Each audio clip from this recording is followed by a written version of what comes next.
कई लोग कहते हैं महाराज जी, जिस रुद्राक्ष को हम पहनते हैं उस रुद्राक्ष को कहाँ नहीं पहनकर जाना चाहिए।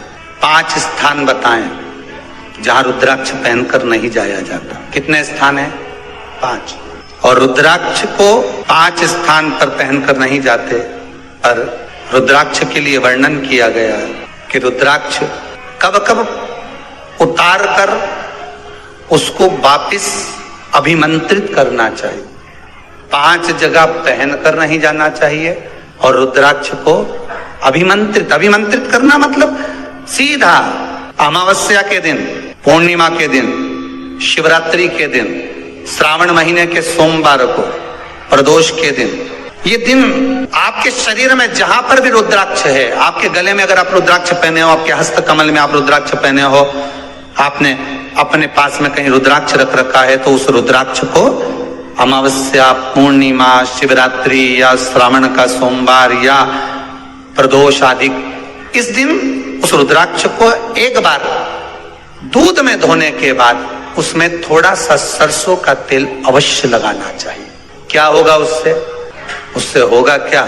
शिव महापुराण की कथा कहती है, महाराज रुद्राक्ष को दूध में धोने के बाद, स्नान कराने के बाद जल से स्नान कराया, थोड़ा सा सरसों का तेल लगा दिया। महाराज क्या मिलता है उससे? तो कहा उस रुद्राक्ष में बल प्राप्त होता है। कौन सा बल? जो शरीर के अंदर बीमारियां बढ़ती हैं, उस बीमारी को वो रुद्राक्ष धीरे धीरे समाप्त करना प्रारंभ कर देता है। पर एक और चीज याद रखना, जिस रुद्राक्ष के पानी को आप बीमारी के समय पर गलाकर पीते हो, उसमें सरसों का तेल नहीं लगाना, उसमें सरसों का तेल नहीं लगाना है। उसको तो आप केवल स्नान कराओ दूध से, जल से, और फिर उसको गला दीजिए, उसका पानी आप पीना चालू कर दीजिए। जिसको बड़ी बीमारी होती है उसके लिए कल कथा में वर्णन किया रुद्राक्ष के जल। रुद्राक्ष का जल पिया जाता है शरीर के अंदर से रोग को, बीमारी को हटाने के, रोग बीमारी को समाप्त कर। तब 5 स्थान बता दिए, 5 जगह बता दी, 5 स्थान निश्चित कर दिए जहां पर रुद्राक्ष को पहनकर नहीं जाना। पहला, किसी की मृत्यु वाली जगह पर। दूसरा, जहां पर बच्चे का जन्म हुआ, मृत्यु आदि जगह पर सूतक लगती है, जहां बच्चे का जन्म लगता है वहां सावड़ लगती है। मतलब जीव जाने के बाद दुख का सूतक होता है, और बच्चा जब जन्म लेता है तो सुख की सावड़ रहती है। सुख की 2 स्थान। तृतीय स्थान, तीसरा स्थान दिया जहां पर वैश्यावृत्ति होती हो या महाराज मदिरा का पान होता हो, उस स्थान पर रुद्राक्ष को नहीं ले जाया जाता। चौथा स्थान रुद्राक्ष के लिए कहा गया, जिस स्थान पर आपको ज्ञात नहीं है और आपको लगता है कि ये स्थान अज्ञात है, यहाँ पर कई जगह पर कुछ जीवों की हत्या हुई है या किसी जीव को नष्ट किया गया है, उस स्थान पर रुद्राक्ष को नहीं ले जाना चाहिए। 5वां, महाराज आपके रुद्राक्ष का जहां अपमान हो रहा है, अपमान से समझ में आ रही है ना आपको बात? एक आय को ढोंग प्रपंच में पढ़ा है, कौन ने कहा इतने रुद्राक्ष धारण कर ले? कौन ने कहा है? क्यों ढोंग प्रपंच में पढ़ा है?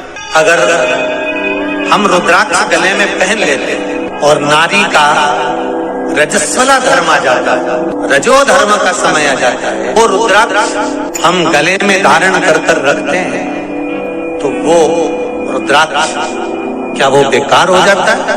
पहले एक बात बहुत अच्छे से समझ में, आप सन्यासी हो, जम के बोलो जरा, आप तपस्वी हो, आप साधक हो, आप उपासक हो, या आप बैरागी हो, आप एक गृहस्थी हो, घर में रहने वाली माँ गोदी में रखा हुआ बालक अगर गंदगी भी कर दे, पूरे कपड़े को भी बिगाड़ दे, तो माँ बच्चे का कपड़ा बदल देती है, और बदल कर माँ को ये जरूरी नहीं है कि उसको साड़ी बदलना, उसको कपड़े बदलना या उसको फिर नहाना।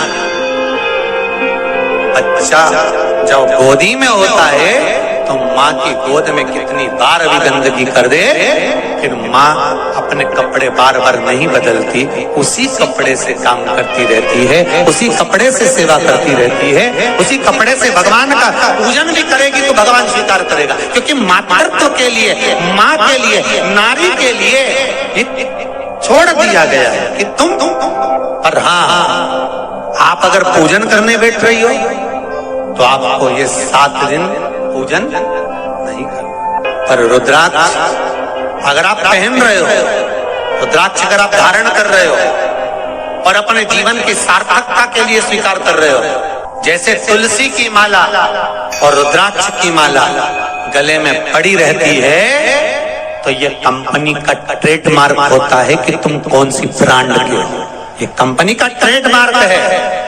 तुलसी की माला पहनकर प्राण छूट गए तो वैकुंठ चले गए, और रुद्राक्ष की माला पहनकर प्राण छूट गए तो कैलाश धाम चले गए। ये कंपनी का ट्रेडमार्क। छोटे रुद्राक्ष की माला, छोटा जो रुद्राक्ष होता है उसकी माला, कैंसर का जो मरीज होता है, अगर वो फर्स्ट स्टेज का कैंसर भी है, छोटे रुद्राक्ष अगर अच्छे हैं, 3 मुखी से लेकर 5 मुखी, 7 मुखी, 9 मुखी, 11 मुखी छोटा रुद्राक्ष मिल जाए, उसकी माला अगर पानी में डाल दी जाए और उस पानी को वो मन का ही डाल दो, उसी का पानी थोड़ा थोड़ा कैंसर के मरीज को सुबह दोपहर शाम श्री शिवाय नमस्तुभ्यम का जाप कर कर, पंचाक्षर ओम नमः शिवाय का जाप कर कर, शंकर शिव का नाम लेकर, महाकाल बाबा का नाम लेकर, विश्वेश्वर विश्वनाथ का नाम लेकर, केदारेश्वर का नाम लेकर, 12 ज्योतिर्लिंग का स्मरण कर कर अगर वो आचमन करना प्रारंभ कर दे तो कैंसर रोग में भी आराम मिलना प्रारंभ। केवल आचमन ही नहीं करना है,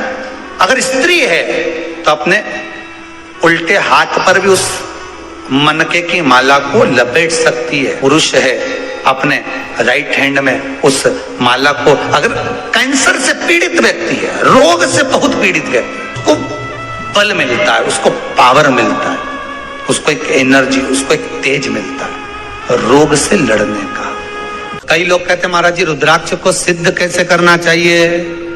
तो शिव महापुराण में एक ही उपाय लिखा है, 108 बेलपत्र पर शंकर का नाम लिखकर समर्पित कर दो, या लाल चंदन चढ़ाकर समर्पित कर दो रुद्राक्ष के ऊपर, या उस रुद्राक्ष को आप अभिषेक में समर्पित करो, या उस रुद्राक्ष को सरसों के तेल में रखकर उसको फिर समर्पित शिव जी को करो। रुद्राक्ष को निकाला, शंकर जी के ऊपर रखा, शिव जी के चरणों में रखा, अभिषेक किया, उसको धारण किया। सिद्ध कैसे करना है? तो शिव महापुराण की कथा में एक संवाद बड़ा सुंदर लिखा कि रुद्राक्ष अपने आप में सिद्ध है।